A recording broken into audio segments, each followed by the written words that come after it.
Hello everyone, আশা করছি সবাই ভালো আছেন, সুস্থ আছেন। আজ অনেক দিন আপনাদের সাথে কোনো ব্লগ দিয়ে উঠতে পারিনি। নিজের একটু আলসেমির জন্যই বলতে পারেন, আর কোনো ব্লগ দিয়ে উঠতে পারিনি। তাই জন্য আমি খুব দুঃখিত। আজ হঠাৎ করেই প্ল্যান হয়েছিল আমরা একটু মেলা দেখতে যাব। আমাদের পাশেই একটা বড় মেলা হয় এই সময়। তাই চলে গিয়েছিলাম দুজনে মিলে, মানে আমি আর বরমশাই দুজনে মিলেই চলে গিয়েছিলাম। হঠাৎ করেই প্ল্যানটা হয়েছিল আর হঠাৎ করেই আমরা বেরিয়ে পড়েছিলাম মেলা দেখতে।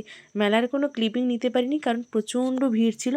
আর ভিড়ে তো ফোন টোন বের করানোর কোনো একদম সুযোগই হয়ে ওঠেনি, এতটা ভিড় ছিল। হয়তো আপনারা পাশাপাশি দেখে বুঝতেই পাচ্ছেন কতটা ভিড়।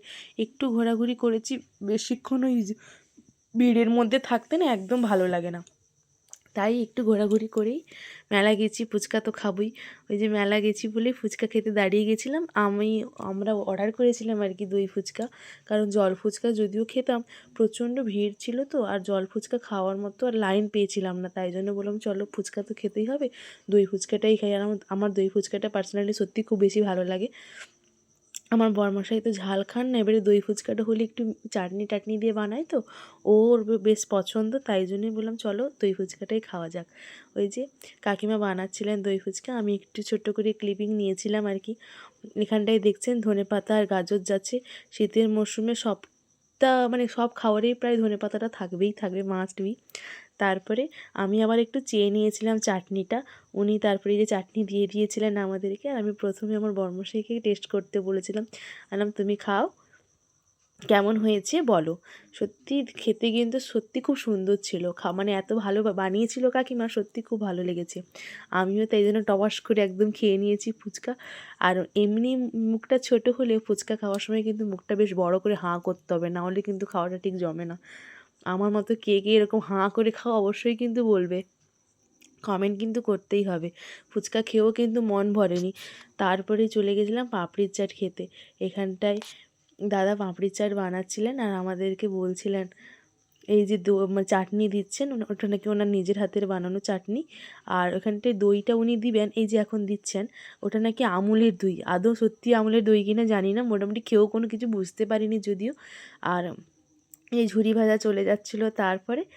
আর আমাদের মানে এদিকটায় আমাদের এই দীঘার সাইডের দিকে প্রত্যেকটা খাবারে ওই নারকেল কুচিটা ঠিক দেয়, ঝালমুড়ি বা ওই পাঁপড়ির চাট, বেশ নারকেল কুচিটা দেয় আর খেতে সত্যি খুব দুর্দান্ত লাগে। আমার মতো কে কে পাঁপড়ির চাট খেতে ভালোবাসেন অবশ্যই কিন্তু কমেন্ট করে জানাবেন। যাই হোক, তারপরে আমরা দুজনে মিলে পাঁপড়ির চাট খেয়ে নিচ্ছিলাম।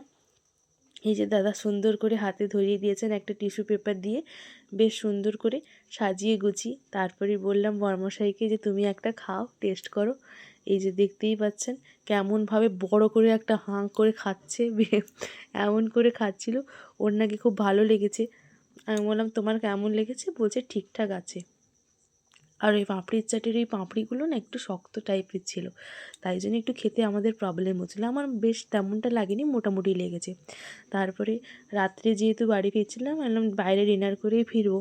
কিন্তু এত ভাগ্যবশত একটা দোকানে ঢুকেছি, মানে জাস্ট যাচ্ছাতা আর কি, এক কথায়। মানে সেটা বিরিয়ানি না সেদ্ধ ভাত না ঝোল ভাত, কোনোটাই তার কোনো টেস্টই ছিল না। যাই হোক, কষ্ট করে খেয়ে বাড়ি তো ফিরতেই হবে, একদম যাচ্ছাতা যাকে বলে। আমার জীবনে এটা ফার্স্ট টাইম এক্সপিরিয়েন্স হলো বিরিয়ানিটা এত বাজে। তাও টাকা দিয়ে কিনেছি, নষ্ট তো আর করতে পারবো না, কষ্ট করেই দুজনে খেয়েছি। কিন্তু একদম যাচ্ছাতা, চিকেনের কোনো টেস্টই ছিল না, যেন সেদ্ধ করে চিকেনটাকে দিয়ে দিয়েছে, একদম যাচ্ছাতা। আপনাদের সাথেও যদি এরকম কোনো এক্সপিরিয়েন্স হয়ে থাকে অবশ্যই আমাকে কমেন্ট করে জানাবেন। ভালো থাকবেন, সুস্থ থাকবেন। ব্লগটি কেমন লেগেছে অবশ্যই জানাবেন।